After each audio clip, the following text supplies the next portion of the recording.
여호수아가 이끌어가고 있는 정복 전쟁의 마지막 장면입니다. 거의 뭐 정리하는 이야기라고 해도 과언이 아니고, 실은 이제 12장까지 이어지는 장면들 속에 이스라엘과 그 여호수아가 어떻게 가나안 땅을 점령해 갔는지가 정리가 되어 있습니다. 그래서 이제 11장 끝까지가 이제 남부 가나안, 북부 가나안을 다 점령한 내용이었고요.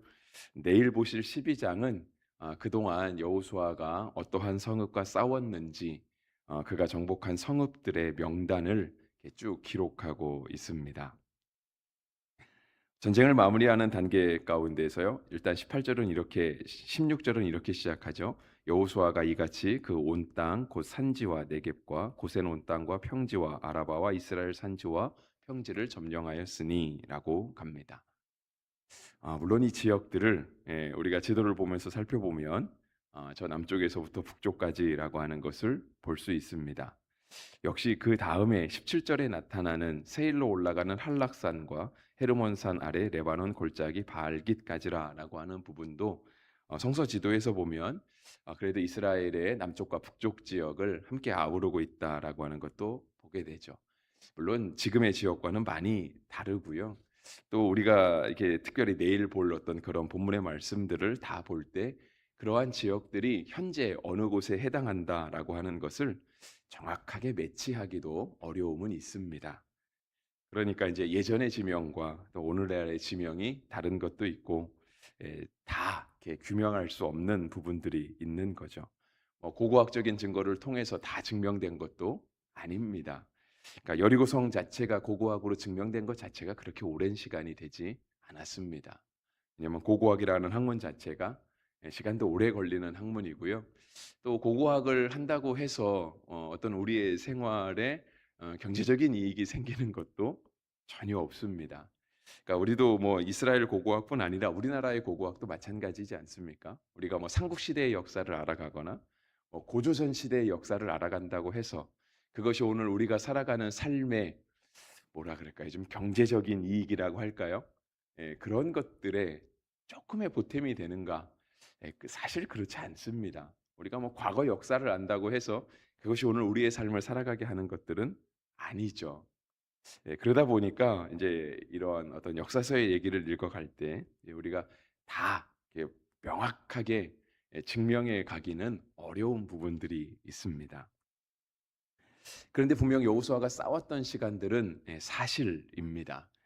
그것이 이제 12장에 더 기록이 되어 있기도 하고요. 오늘 본문에는 무엇이라고 표현되어 있냐면 18절에 보시면 여호수아가 그 모든 왕들과 싸운 지가 오랫동안이라 했습니다. 그러니까 이 여호수아는 철저하게 하나님의 뜻을 따라서 전쟁을 했습니다. 여호수아가 지도자가 된 것도 하나님의 뜻이었고요. 가나안 땅에 들어가게 된 것도 여리고 전투를 하고 전쟁을 마무리하게 된 것도 철저하게 하나님의 계획과 하나님의 말씀에 순종해서 가는 길이었습니다.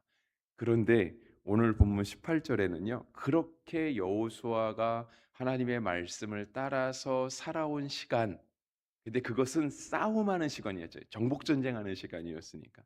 그 싸움의 시간이 굉장히 오래되었다라고 말씀하고 있습니다. 전쟁이 오래되면 어떨까요? 일단은 전쟁과 전혀 상관없는 사람들의 마음속에서는 잊혀집니다. 여러분 지금도 전쟁하고 있는 나라들 있잖아요. 그렇죠? 우리가 러시아와 우크라이나의 전쟁. 처음에 전쟁이 시작됐을 때 우리가 참 기도했습니다. 그죠? 새벽마다 그렇게 기도하기도 했고 또 간혹 대표 기도를 하시는 분들도 어떤 그런 분쟁들이 러시아의 전쟁뿐 아니라 뭐 이스라엘 가운데 있는 전쟁들, 지금도 내전에 시달리는 나라들, 그런 나라들의 전쟁이 빨리 끝나게 되기를, 이 땅에 참된 평화가 찾아오기를 기도했죠. 근데 우리가 이제 전쟁이 길어지고 우리나라 얘기가 아니다 보니까 이제는 더 이상 그 나라를 위한 전쟁들을 기도들을 하지 않습니다. 예. 근데 그 현장을 살아가고 있는 사람들은 오늘과 똑 우리와 똑같은 시간을 살아가지만 정말 우리가 그림책에서 본 역사책에서 본 그 전쟁의 한복판을 살아가고 있는 거죠. 뉴스에서 간혹가다 듣기도 하고요. 무슨 폭격으로 드론이 공격해서 누가 얼마가 죽었다라고 하는. 이스라엘도 그렇게 오랫동안 전쟁했다고 성경은 기록하고 있습니다. 근데 중요한 건 그 오랜 전쟁 가운데 여호수아가 살아있다라고 하는 거죠. 살아있다는 얘기는 하나님께서 그 오랜 전쟁 가운데 여호수아를 지켜주셨다라고 하는 겁니다. 이스라엘 백성들이 오랜 전쟁을 하는 동안 지치지 않고 몸이 상하지 않고 그 어떤 군수 물자들이 필요하잖아요. 전쟁에 필요한 물자들. 그런 것들에 부족하지 않고 하나님의 채우시는 은혜가 있었다라고 하는 것을 우리 가운데 보여주고 있는 겁니다. 하나님은 우리가 오랫동안 우리의 인생길을 걸어갈 수 있도록 늘 지키시고 채우시는 하나님이십니다. 우리가 다치지도 않게 하시고 감사함 가운데 하나님 앞에 신앙을 고백하며 천국 문에 이르게 하시는 분이 바로 하나님이시죠. 우리가 간혹 교인의 장례 소식을 접할 때 정말 믿음으로 살아갔던 분들의 장례 소식을 접하기도 합니다. 그 삶이 어떤 분들은 조금 짧기도 하시고 요즘은 이제 길어져서 오랫동안 사시기도 하시는데 그렇게 오랜 사이 세월을 살아가는 동안 하나님께서 우리의 믿음이 변치 않을 수 있도록 지켜주셨다라고 하는 거예요. 여러분 오랜 시간 싸울 때 여호수아가 혹시라도 하나님의 말씀에 불순종하면 어떻게 될까요? 우리가 그걸 아이성 전투에서 본 거잖아요. 그러면 전쟁에 질 수도 있고요. 여러분 전쟁에서 진다는 얘기는 곧 죽을 수도 있다는 뜻 아니겠습니까? 전쟁에 진다는 얘기는 우리의 모든 걸 다 뺏긴다는 얘기죠.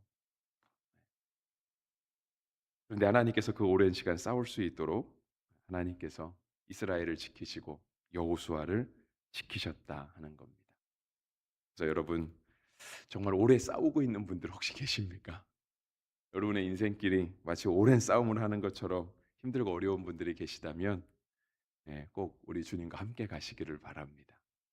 물론 우리가 전쟁의 한복판에 있지 않아도 주님과 함께 가야 되는 건 맞습니다. 그런데 우리가 더 어려움의 시간에 있고 정말 주님의 도우심이 간절히 필요한 그런 상황 가운데 처해 있다면 우리가 더욱더 주님을 의지하며 하나님의 말씀에 더욱더 온전하게 순종하여야 할 것입니다. 하나님이 우리를 오랫동안 지키실 수 있는 이유는 하나님은 영원하시기 때문에 그렇습니다. 우리가 늘 찬양하잖아요. 오늘 찬양 정말 길잖아요. 135장. 그래서 잘 안 부릅니다. 그런데 135장의 찬양이 또 높기도 해요. 그래서 저도 아까는 틀리기도 하고 마지막에는 목소리가 갈라지기도 하고. 여러분 근데 오늘 찬양의 음을요 원래 음보다 내리는 거예요. 한 반 키 정도. 예. 그래서 우리가 135장을 잘 안 부르는 그런 여러 이유가 있긴 한데요. 여러분 135장의 가사는 참 좋습니다. 어떤 찬양 물론 다른 찬양의 가사도 다 좋지만 특별히 135장의 찬양의 가사가 정말 우리 가운데 '아 그렇구나.'라고 공감을 이끌어낼 정도로 참 은혜롭고 좋은 가사거든요. 그런데 그 찬양하는 내용은 그거예요. 우리가 찬양을 부르면서 '아 그랬지. 우리도 그랬지.' 어떤 우리의 시간을 돌아보는 것도 있지만 영원하신 하나님이라고 하는 거예요. 긴 찬양을 부르며 정말 영원하신 하나님. 우리가 그 하나님을 찬양하며 가는 거죠. 하나님은 진짜 영원하시거든요. 변하지 않으십니다. 그래서 그 하나님과 함께 가야 우리도 영원한 삶을 살아갈 수 있는 겁니다. 여러분 사람은 오래 가면 바뀌죠. 그죠? 바뀝니다. 근데 사람이 변하지 않고 오래 갈 수 있는 유일한 길은 주님과 함께 가는 겁니다. 여러분 목사도 마음이 바뀌잖아요. 그죠? 여러분 한국 교회에 그런 목사님들 많죠. 뭐 저라고 안 바뀌겠습니까? 예. 바뀌지 않아야 되겠죠. 어떻게 안 바뀔까요? 목사도 주님과 함께 가야죠. 그래야 안 바뀌지 않겠습니까? 봉사도 마찬가지고 전도도 마찬가지고 신앙도 마찬가지입니다. 처음에 믿기 시작할 때 그때는 막 은혜 받아서 막 감격이 뜨거워서 갈 수 있고요. 처음에 봉사할 때는 보는 눈도 많기도 하고 주신 은혜가 감사하게 돼서 열심히 하는데 하다 보면 바뀌죠. 바뀝니다. 안 바뀔 수 있는 이유는 영원하신 하나님과 함께 가는 거예요. 하나님은 안 바뀌거든요. 그래서 안 바뀐다는 얘기는요. 가만히 있는다는 뜻이 아닙니다. 여러분 가만히 있으면 안 좋아지잖아요. 가만히 있으면 뒤로 물러가는 거거든요. 근데 저 사람은 진짜 안 변했어. 저 사람은 예나 지금이나 똑같은 것 같아. 우리는 오랜만에 보니까 그렇게 말하면서 인사할 수 있지만 그 변함없는 것을 유지하기 위해서 그 사람은 얼마나 노력했을까요? 그러니까 노력해야 안 바뀌는 거거든요. 여러분 예수님 믿는 것도 노력해야 되는 겁니다. 가만히 있다고 해서 시간 지난다고 해서 우리의 믿음이 좋아지는 거 아니고요.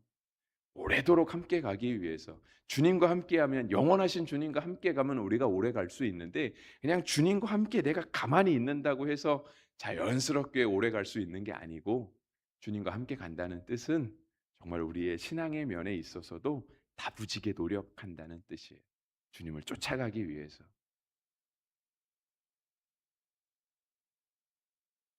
네, 오늘 말씀 가운데 또 하나 살펴보고 싶은 건 그거예요. 한 두 가지 정도를 더 살펴보고 싶은데 제가 처음을 너무 오랫동안 끈 것 같은 느낌이 듭니다. 21 절과 22 절에 보시면 안악 자손이 언급이 됩니다. 예, 안악 자손은요. 이스라엘 백성들을 절망에 빠지게 했던 사람들이었습니다. 우리가 잘 알고 있는 것처럼 민수기에서 13 장에 정탐꾼을 보내잖아요, 모세가. 우리가 민수기 한 몇 달 전에 봤습니다. 정확하게 몇 달 전인지 잘 기억이 안 나는데 새벽 예배 시간에 봤거든요. 민수기도 36 장이 있어도 굉장히 길게 동안 오랫동안 봤는데 13 장에서 정탐꾼을 보낼 때 이 사람들이 정탐 잘하고 와서 돌아와서 하는 얘기가 그겁니다. "우리가 그 땅에서 안악 자손들을 봤습니다. 예 그래서 우리는 그 땅에 못 갑니다." 그러니까 가나안 땅에 못 간다는 이유 중에 하나가 바로 안악 자손을 보았기 때문에 그래요. 제가 찾아보니까 민수기 13장 31 절이더라고요. 한 3절 읽어 드리면 이렇습니다. 그와 함께 올라갔던 사람들은 그래서 정탐꾼들을 얘기하는 거예요. 이르되 우리는 능히 올라가서 그 백성을 치지 못하리라. 그들은 우리보다 강하니라 하고 이스라엘 자손 앞에서 그 정탐한 땅을 악평하여 이르되 우리가 두루 다니며 정탐한 땅은 그 거주민을 삼키는 땅이요 거기서 본 모든 백성은 신장이 장대한 자들이며 거기서 네피림 후손인 아낙 자손의 거인들을 보았나니 우리는 스스로 보기에도 메뚜기 같으니 그들이 보기에도 그와 같았을 것이니라. 이 아낙 자손들을 봤다는 이유로 정탐꾼들 12명 중에 10명이 안 된다고. 우리는 메뚜기에 불과하다고. 그리고 이러한 정탐꾼의 보고가 있은 다음에 이스라엘 백성들이 밤새 울었습니다. 밤새. 그런데 오늘 본문에 하나님께서 아낙 자손들을 남기지 않으셨다고 말씀하십니다. 21 절과 22 절에 나오잖아요. 특히 22 절. 이스라엘 자손의 땅에는 아낙 사람들이 하나도 남지 않았다. 다른 말로 하면 뭐죠? 이스라엘이 가는 곳마다 하나님께서 아낙 자손을 쫓아내 주셨다는 거잖아요. 그래서 지금 가사와 가드와 아스돗에만 남아 있다. 그러니까 다른 말로 하면 이곳에는 이스라엘 백성들이 살지 않죠. 가사와 가드와 아스돗은 블레셋의 대표적인 5 도시 중에 하나입니다. 5 도시 중에 이제 3 도시에 해당하는 거죠. 그러니까 블레셋에 이스라엘 백성이 살지 않았습니다. 블레셋 땅 가운데. 하나님께서 가는 곳마다 이스라엘 백성들 그들을 좌절시켰던 그들로 하여금 스스로 메뚜기 같이 여기게 했던 그 아낙 자손들을 하나님께서 다 남지 못하도록 다 진멸하시고 쫓아내셨다고 주님이 말씀하십니다. 우리의 삶 가운데 있는 여러분을 좌절시키는 것들, 우리로 하여금 부정적으로 자꾸 만들어가는 것들 하나님께서 쫓아내실 줄 믿습니다. 우리가 믿음으로 가야 되는 거예요. 늘 우리의 마음 가운데 은혜의 결정 그러니까 정말 믿음으로 살려고 하는 마음과 의심하며 부정적인 마음들이 함께 올라옵니다. 이거는 바울도 그랬고요. 그 누구도 마찬가지입니다. 늘 우리의 마음 가운데 두 마음이 싸우고 있는 거예요. 그런데 믿음으로 올라간 사람, 하나님의 말씀을 듣고 믿음으로 올라간 사람들은 하나님이 안악자손을 쫓아내게 하시고요. 믿음으로 순종하지 못한 사람들은 메뚜기같이 사는 겁니다. 왜냐면 말씀에 그랬거든요. 그들이 보기에도 우리는 메뚜기 같았을 것이다. 우리도 그렇게 보이는데 저 키가 크고 장대한 자들이 우리를 그렇게 볼 건 당연하지 않겠느냐. 하나님의 약속의 말씀을 믿고 안악자손을 쫓아내는 또 안악자손을 쫓아주시는 하나님과 함께 살아가시길 바랍니다. 마지막 부분은 이제 23 절인데요. 전쟁이 그쳤다 했습니다. 예. 그리고 이제 벌써 이제 기업으로 다 나눠줬다 되어 있는데 이제 기업으로 나눠주는 장면은 이제 그다음부터 13 장부터 나옵니다. 전쟁이 그쳤다. 이 말씀을 읽으며 아 하나님이 하시는 일이 성취가 되었다라고 우리는 받아들입니다. 그죠? 왜냐하면 벌써 13 절은 정리가 그거잖아요. 여호와께서 모세에게 말씀하신 대로 여호수아에게 말씀하신 대로가 아니에요. 예전에 모세에게 말씀하신 대로 온 땅을 점령하여 이스라엘 지파의 구분에 따라 기업으로 다 분배해 주었고요. 그다음에 전쟁이 그치게 되었다. 네, 우리의 삶에도 전쟁이 그치게 되기를 바랍니다. 중요한 건 전쟁이 그치는 게 아니라 어떻게 그쳤냐가 중요한 겁니다. 여러분 우리가 알고 있는 것처럼 조선이라는 우리의 역사의 한 시대는 망했습니다. 어떻게 망했죠? 일본에게 점령당해서. 물론 고려도 망했습니다. 그러면 고려가 망하고 새로운 조선이 세워질 때는 그래도 우리나라 같은 민족으로 새로운 왕조가 드러났죠. 모든 나라는 다 흥망성쇠가 있는 거니까 그럴 수 있습니다. 여러분 조선이 망하지 않았으면 대한민국은 세워지지 않았겠죠. 그죠?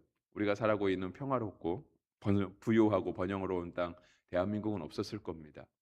근데 우리는 조선 시대가 맞춰진 것에 대해서 안타까움이 있습니다. 왜냐하면 조선 시대가 맞춰지고 자연스럽게 민주주의가 싹튼 게 아니라 일본의 지배를 받았거든요. 그건 전쟁이 끝난 게 아니죠. 여러분 그렇게 끝나서는 안 되는 겁니다. 그죠? 끝난 거 자체가 중요하지만 더 중요한 건 어떻게 끝났냐가 중요한 거예요. 여러분 우리의 삶도 끝나지 않겠습니까? 여러분 우리 교회 문 닫는 날 있을까요? 없을까요? 있습니다. 분명히 있어요. 근데 언제 어떻게 문 닫으면 좋을까요? 네, 주님 오셔서 주님이 우리에게 수고했다, 잘했다 칭찬하시면서 교회 문 닫는 날이 와야 되지 않겠습니까? 근데 우리가 그렇게 문 닫지 못한다면 잘못된 거겠죠. 우리의 인생도 끝나는 날이 옵니다. 우리의 인생도 하나님 나라에 들어가서 끝나야 되는 겁니다. 신앙의 길을 가다가 중간에 뚝 떨어져서 여기서 이 사람 인생 끝났더라. 그렇게 돼서는 안 되고요. 신앙이 하나님 나라 갈 때까지 가서 저 사람 하나님의 품에 안기면서 그의 인생을 마쳤더라. 예, 그렇게 돼야 하는 것이죠. 끝난 게 중요한 게 아니라 어떻게 끝나는 게 중요한데 오래도록 가는 전쟁 가운데 하나님은 그 하나님의 약속의 말씀들을 다 성취하시면서 끝내셨습니다. 오늘 우리의 삶도 주님 앞에 그렇게 되기를 주의 이름으로 축복합니다.